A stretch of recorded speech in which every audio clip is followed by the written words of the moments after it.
Hello everybody and welcome again to this channel, Aspects of Industrial Automation. If you remember, in the last video we have created a simple model for a first order control system. In that model we have programmed a simple code that represents the behavior of a so-called first order compensator or first order control system.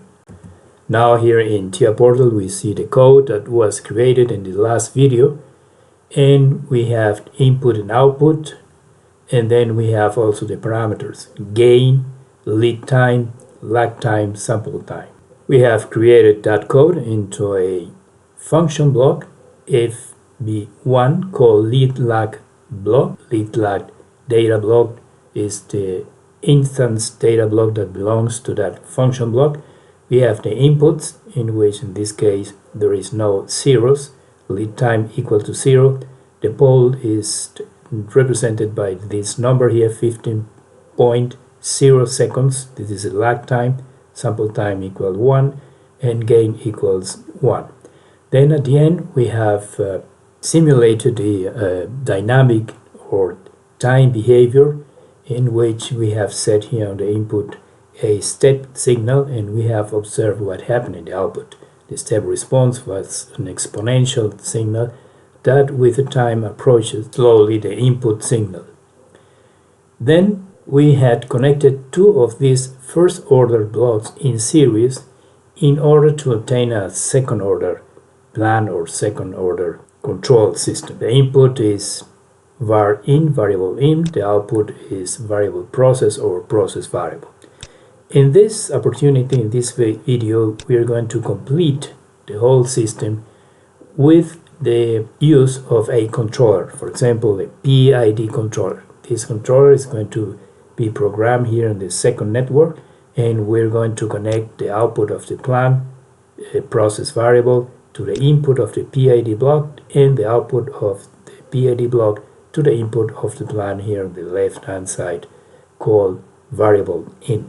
The Siemens software offered several possibilities regarding the PID blocks. If we go here to the instructions tree on the right hand side, we have the technology functions, among which there is this directory PID control, and we have, for example, the PID basic functions. The first one, continuous controller, is a function legacy from step 7, PLCs. This is a very powerful PID function. I would say more powerful even than the function that offers TIA Portal. On the other hand, Siemens also offers on this directory Compact PID, the so-called PID Compact. This is a very handy and easy to use, intuitive PID block that, although not so powerful as the PID basic from step 7, it however fulfills the general needs for a normal simple PID. That said, let's put then this PID into the program. We drag the PID compact here onto the netboard number 2, and as this is a function block, it needs an instance data block. For example, the data block number 3 automatically chosen by the system. We validate with OK, and we have here the PID compact 1. On the left hand side we have the most important input signals, the set point and the input. The input could be a normal input between, for example, 0 and 100%, or an input that comes directly from analog input from Siemens with the values 0 to 27,684. On the right hand side we have the output, which is the general output of the PID. Also, if we want to use directly analog outputs with the Siemens standard for analog outputs, then we use the so-called output periphery. Output PWM, pulse width modulation, is not going to be used in this case. The state of the PID, it can have up to 4 states, for example, automatic, manual, etc. Error is a bit. In order that an error appears in the PID, then this is going to be 1, otherwise 0. And in case of an error, then we have here the error bits that specify what type of error has occurred. And in the online help, we can see all this detailed information. But we have more signals that normally are not used, but we can, however, have a case where we need those signals. If we touch this arrow here, then it expands the block, and we have as input the disturbance, the manual enable and manual value in case that we have the necessity of using manual output in the PID, error acknowledge for acknowledging of the errors, reset for resetting the PID, mode activate and mode standard is number 4, that means manual, number 3 automatic, and so forth. And on the right hand side we have the signals that warn about exceeding certain limits, for example exceeding set point limit high or set point limit low, or input limit high, input limit low, the state, the error, and the error bits. Another point, very important, is the configuration of the block. This is done clicking on this icon, and then we got here the possibilities of configuring all the parameters of the PID. But that is going to be done in a few minutes when we start with the example. Getting back to the program, we also have this icon. With this icon we can watch the so-called commissioning window, where we have graphics that represents the most important signals of the PID. For example, set point, input, and output. And this is going to be checked when we perform the corresponding example. Well, let's program the PID. Set point, we let that 0.0. Input is going to be the output of the plan. That means var process. Then input pair, we are not going to use that. I will put here a signal, a bit for reset PID, in case we have the necessity of resetting the whole block. Output will be the input to the plan, which is the variable here var in, and we don't need to put anything else on the other signals. Then we can go directly to the configuration here, and the first thing that we have to configure is the controller type. Here, activate mode after CPU restart. We want that the PID starts automatic mode, not manual. Here we can choose the possibility, for example, if we have temperature or pressure or flow control, to choose the units. For example, temperature, we have Celsius degrees or Fahrenheit or Kelvin degrees.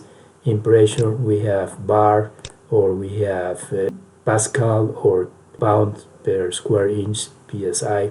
It depends on the process. But that only means that we can choose the units of the variable to be controlled. It has no other effect on the PID. So we let that in percentage from 0 to 100%. Then input-output parameters, we're going to choose the normal input, not the peripheral input, and exactly the same for the output. The normal output is going to be chosen. Process value limits, we let that as it is. Process value scaling, also process value monitoring, we don't touch that. PWME, we're not going to use that. Output value limits from 0 to 100%, this is the standard. And here on the bottom we see reaction to error, set output to by default substitute output value while error is pending, and the value is 0.0. In case the PID experiences an error, what happens to the output? The output is going to be put on 0. But we can choose another possibilities, for example, inactivate the output or maintain the current value.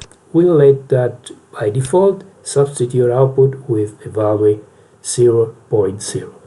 And the most important parameters could be probably the proportional integral derivative constants. We have to enable that manually, clicking on this box. Proportional gain, we let that at the beginning as it is, 1.0. Integral action time also 20 seconds, that's okay. We are not going to use derivative action, then it's better to choose here PI instead of PID.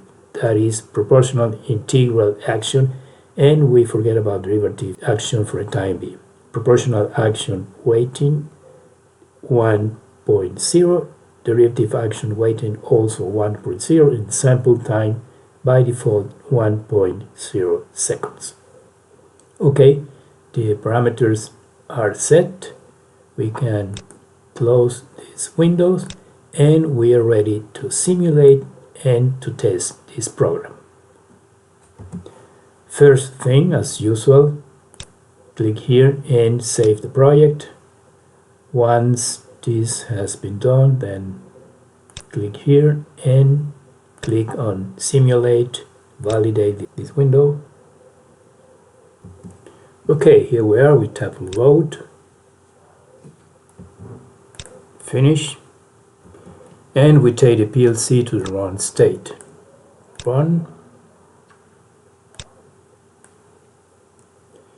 Then we can animate the whole program,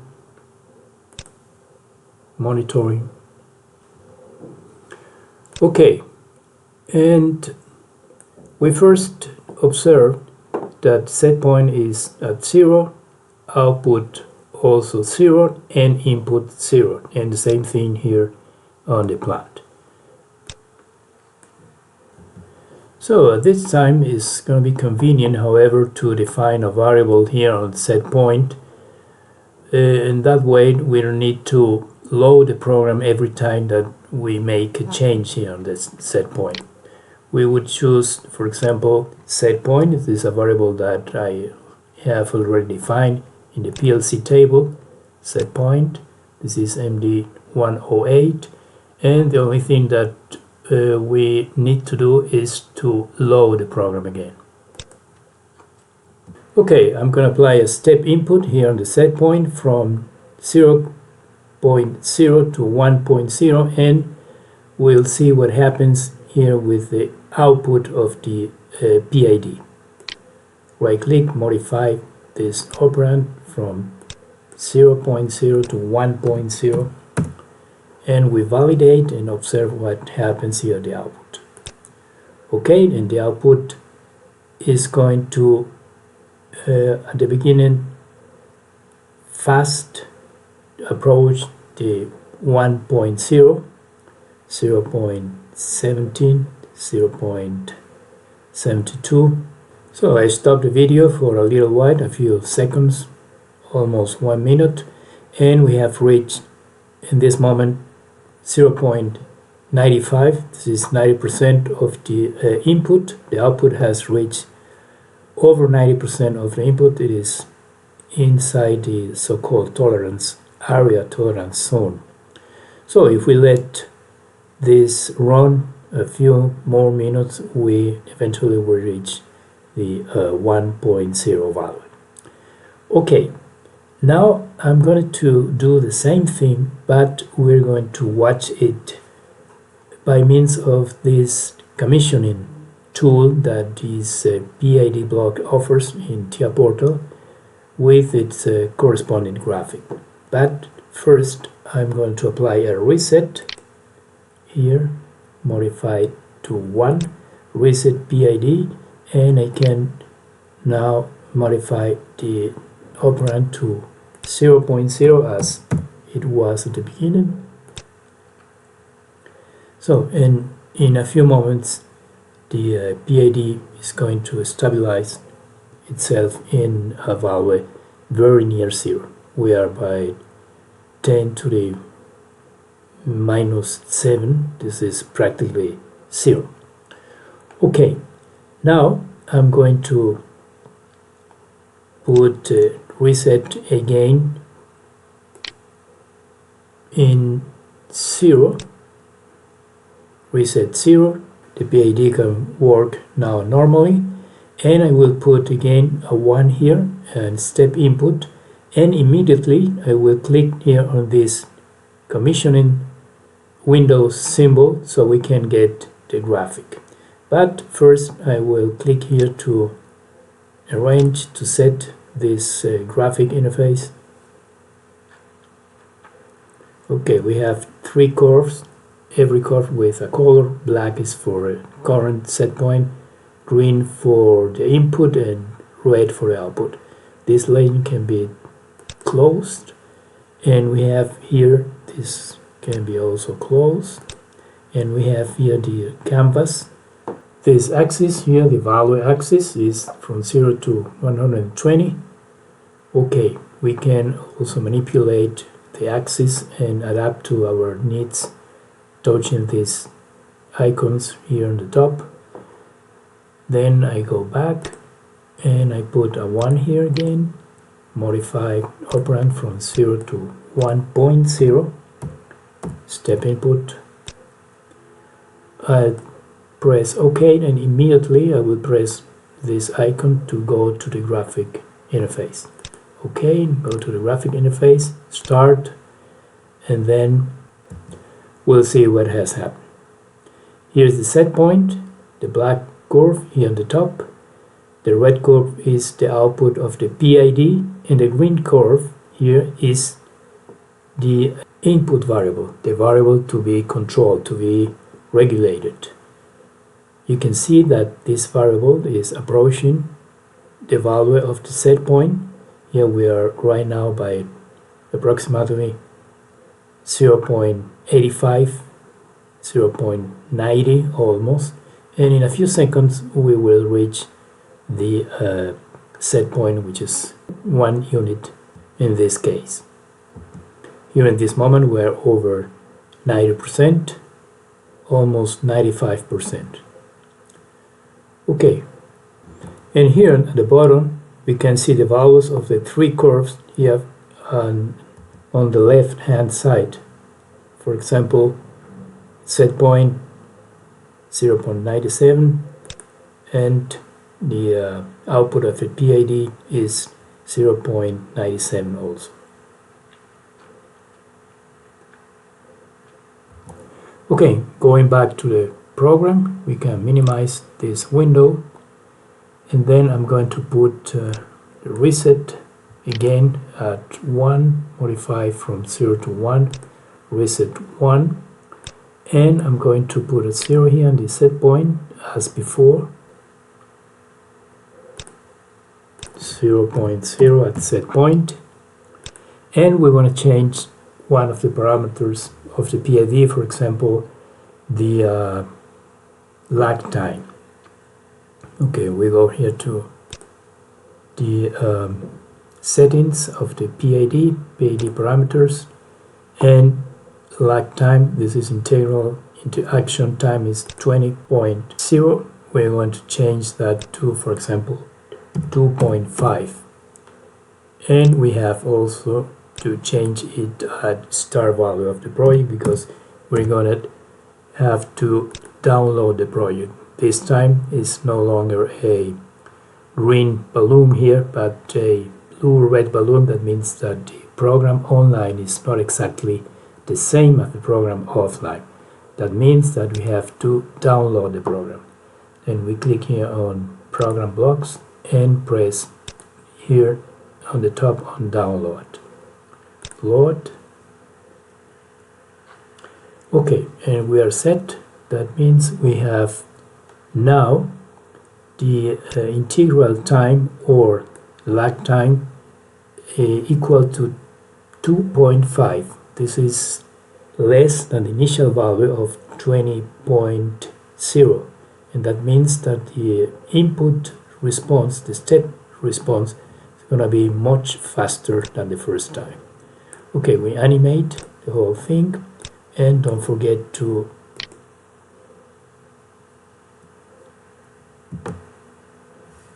reestablish, reset to 0, modify to 0. Okay, then set point, modify to 1.0, step input again, and observe what happens. We are here, output 2.7 times 10 to the minus 34. This is practically 0. We validate here, and we see that this goes much faster than the first time. It has already reached the final value. It has exceeded a little bit the final value, 1.00. If you have observed, we are going to observe it with a graphic with the commissioning window, but if, as you can see, the response is not a damped response or overdamped response, but rather an underdamped response. It had an overshoot, and it has some oscillations, and at the end it has stabilized at the final value, which is 1. I'm going to repeat this procedure, but now with a graphic. Then I'm going to reset the PID again, modify to 1. Then I can put set point back to the original value of 0.0. Okay, wait a little bit. Okay, we can continue. Output is 0.0. Process variable 10 to the minus 11. This is practically 0. So we can here free the reset, modify to 0, no reset, and then we apply step input, modify operand to 1.0, and immediately after I click on OK, I go to the graphic window, to the commissioning window, and see what happens. Okay, OK, graphic window, start, we can put that away, start in, here we see what happened. Okay, we see that the output variable, which is this green curve, has an overshoot. It went over the set point, which is 1.0. Here goes again. This is another overshoot, but with less amplitude. Here you can see it better from the beginning. Okay, this is 1.0. This is the set point.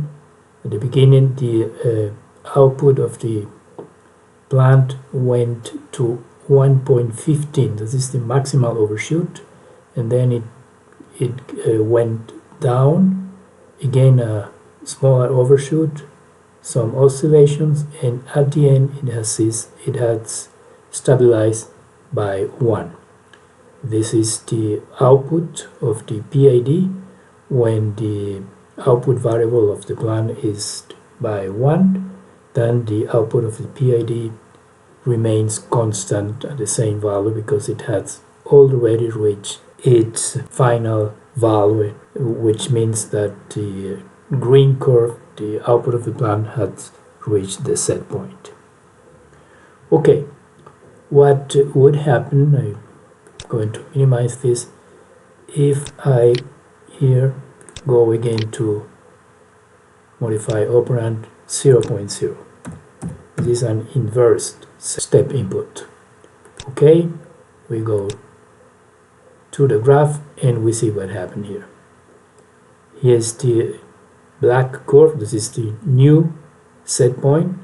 The green curve is the output of the plant, and we see that it goes abruptly at the beginning in about 1.5 seconds, and then stabilizes at 0 value. Okay, what would happen if I change, for example, the gain?